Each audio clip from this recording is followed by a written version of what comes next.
Okay. Okay? Para ano.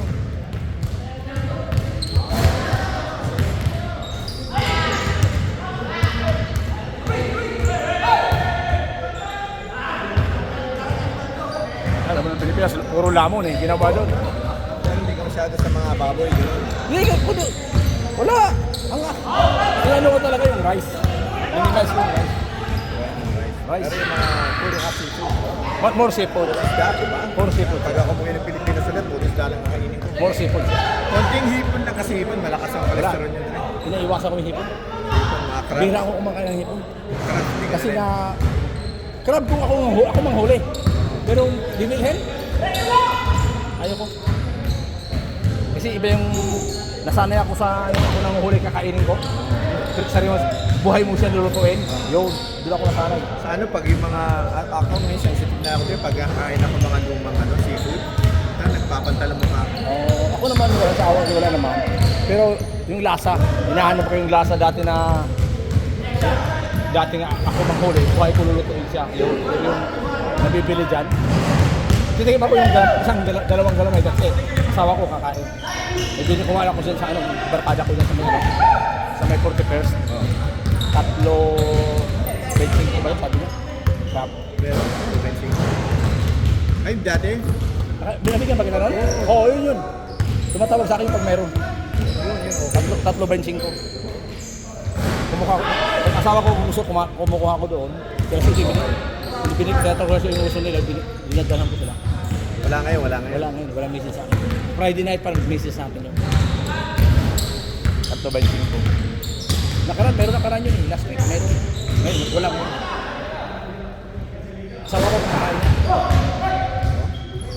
Kinukuhaan ko. Pero sila kumakain. Ang anak ko patikil-tikil. Galamay lang, dalawang galamay. Kaya sipon sa atin kasi ibang isipon sa atin sa iba. Kaya ibang isda doon eh. Grabe. Hindi rin ako masyado na ano. Pag hindi ko alam yung mga yung luma. Kumain ako dati ng may kinainan ako. Nagmantal-pantal ako. Hindi bakit? Pero hindi ako nagpapantal pag luma lang eh. Pag hindi fresh. Kailan talaga yung loko bago doon?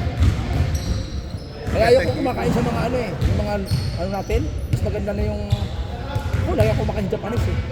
Yung niluluto talaga. Hindi pa sa Japanese. Kaya sa Chinese food, pero yung ginsang, yung sariwa loob. Oo, pero yung mga dishes na lunch, actually yung mga yung mga asado, mga ganyan, mga sweet and sour. Isa ko buko na. Ano yung mga sarap sa Pilipinas, yung mga fresh na gulay sila. Oo, yun. Sa inyo lalo, di ba? Sa amin. Ay, yung mga Parang huli talaga. hindi mo na kailangan ng asinan masyado nga minsan. Okay, nasinan mo pa Kasi rin. ito yung kunti, lagyan pa Okay kunti lang. kasi. Kasi di ba alat na yun eh. Hindi, nawawala din. Nawawala rin. Timplahan mo rin talaga. Pati dito sa atin, kahit yung sap-sap eh. Yung sap-sap. May sap-sap pa sa inyo. Mayroon eh. Marami halos isda pato kasi. Pato kasi sa amin eh. Kaya maraming isda pato sa amin kasi isasing isda. Huwag lang masyadwa na may bagyo kasi siyempre wala mga isda kung may bagyo. Lakas ang alon. Sa kayo namimili yung mga fishermen doon pagkaon. Minsan sa fishing minsan pumunta sa sa market mismo. Andun na makamili ka rin. Pag naabangan mo ng maaga, fisherman ka. Kung nakaano ka ng maaga. Sa tabi ng dagat ng mismo, kulit na. Pag nakachimpo ka.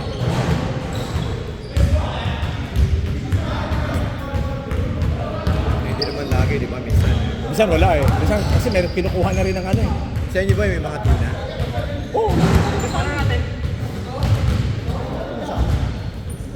Hindi pala, sa inyo marami. Sa amin, marami. Lahat ng klase para sa amin eh.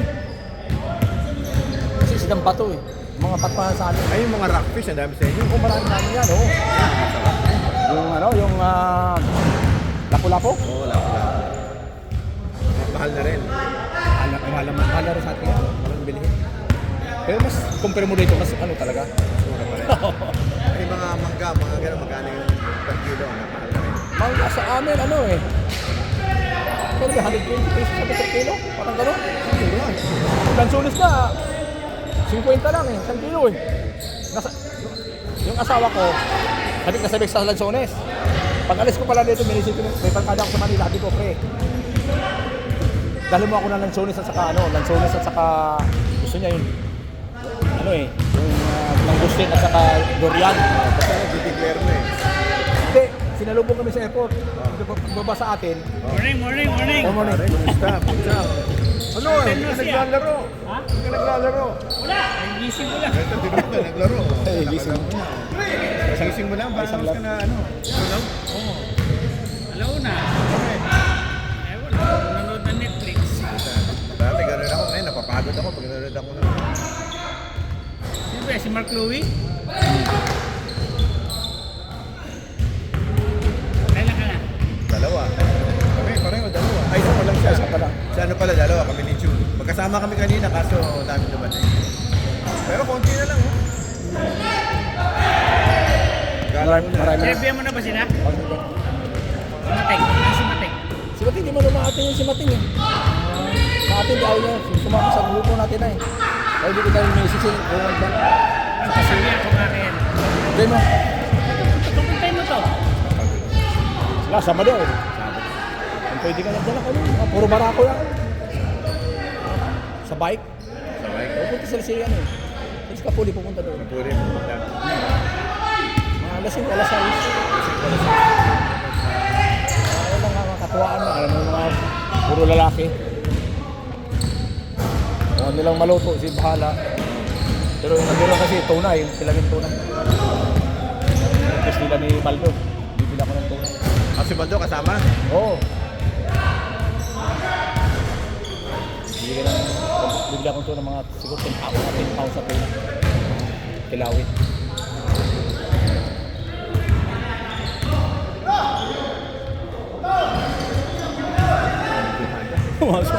Nagis.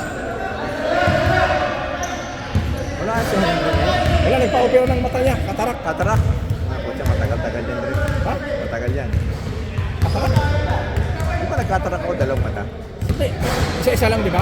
Isa muna. Tapos after how many days? Minsan 1 month, minsan 2 months. Ang kasunod? Hindi pwedeng isang 1 month. 1 month muna? Eh bakit sa kanya? Ano yata? Week lang yata. Kasi sa private siya eh. Nagbayad siya eh. May bayad din ako eh. May bayad ng ano eh.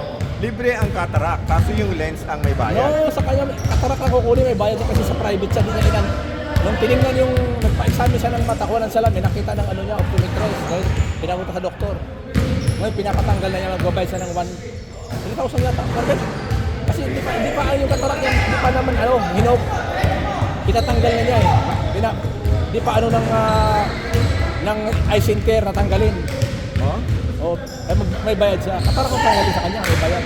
Hindi sa akin may bayad yung binayad ko 3,000. Oo, sa'yo yung lens ang binayaran mo. Oh, lens. Yung katarak libre. Kasi sa eye center ka, di ba? Sa Burnaby. Burnaby Center? Burnaby Hospital. Hindi ka pinadala sa eye center? Ano yun eh, doktor ko. Tapos ang katarak sa mga libre, kaso yung lens ang may bayad. Kaya nga, Ang lens ang mahal. Kung regular na lens lang, walang bayad. Kaso sa akin gusto ko corrected eh. Ayoko magsalaming mura na ngayon 3,000 sa'yo eh. 3,000. Yung sa akin, nag-ano ko sa, magpaano ko diba, sa Lisik, Oo. 6,000 sa akin. Hindi pa yun eh. Sayang katarak sa akin talaga. Yung sa akin, lens lang papalitan. Lagyan ako ng lens. Sabi ko, ayaw ko magsalamin, okay. Inano na ako. Sa amin na, di ba? Really na, naka-schedule ako, nag-deposit lang ako eh. Oo. Ngayon, yung last minute sabi sa akin, advice ng Alisik, binigyan ako ng kung pwede pumunta ka muna sa optometrist, hingi ka ng advice. So pagpunta sa optometrist, sabi sa akin, nakita yung mayroon akong katarak. Sabi sa akin, ano naman? Maganda kung alisin mo na yung katarak bago ka magpalagay ng Kasi, lens. Sabi niya. saka mas mura. Tapos meron kang Hindi. 500 ang hindi ko nga alam yun eh. Nagkamali ako eh. Ano? 500. Kasi yung kapatid ko pareho kami, hindi ako nag-inquire sa aking extended. May extended ka, di ba? Pabayaran nila yung ng 50%. Dapat lang 1,000 ang binayad ko. Hindi ako nag-claim. Sayang, hindi ko sinasabi sa misis ko. Pero pwede mo, yung si mo pwede pa i-forward yun ha? Hindi, lang eh.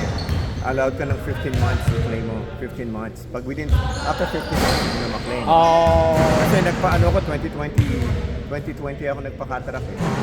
Tapos yung bayaw ko, nagpaano. Tapos sabi ng ate ko, oh, merong nakakuha ako ng ng 50% sa lens. Cataract libre, lens 50%. Kaya ikaw, ang kinuha ko tatlo eh. My far, my near, saka mid. Pero hindi na nagsasaliming. Ganun naman sa akin, yun ang kailangan ko para sa para sa yeah. Pero pare, yun, isang talagang pwede ako i-book kaso sabi ng doktor kasi siyempre ayaw nila may komplikasyon. Di ba pag may komplikasyon, tapos i-open ang kaliwa mo, pareho kang bulag ka na, hindi mo makakita. Kaya gusto nila mag-heal muna yung isa. Pag nag-heal yung isa, makapira. Ganun din sa bayo ko. Ilang weeks ka bang nagpahil sa isang mata? 4 weeks. 4 weeks din? Kasi matagal din eh. Kasi kailangan dumikit yung lens eh. Hindi hindi ini-stitch yan. Inaano lang yan. Yeah. Kaya hindi ko pwedeng gumanyan. Kasi baka malaglag. Tapos eventually nagdumikit na ng isa. Hindi na Kaya nga di ba dati nagsasalimin ako. Yung yung salamin ko nagsasalimin ako para hindi matry yung mati ko. Kasi tsaka dapat sabi sa akin ng doktor, lagi kang Jack. ang bata ako, di ba? Nagpapatarak ako, 2020. Ano ngayon? 56 pa lang, pare. Advance na sa akin. Yung katarak mo hinog na, tinanggal. Okay, 70%. Considered blind ako. Oo, kaya pala. Kasi sa akin, pumunta ko sa eye center, sabi sa akin, no. Sabi ko, can you remove my cataract? No, it's not ready yet. Sabi sa akin, just still growing, sabi sa akin. But I want to take it out. No. Mas maganda yung Wait, have time to remove that, sabi sa akin. Kasi sa eye center ako, di ba? Kasi meron akong, nung nagpa-check up ako, may nakita sa akin dito yung doktor sa mata ko, merong scratch. So pinadala ko sa emergency. Oh my God!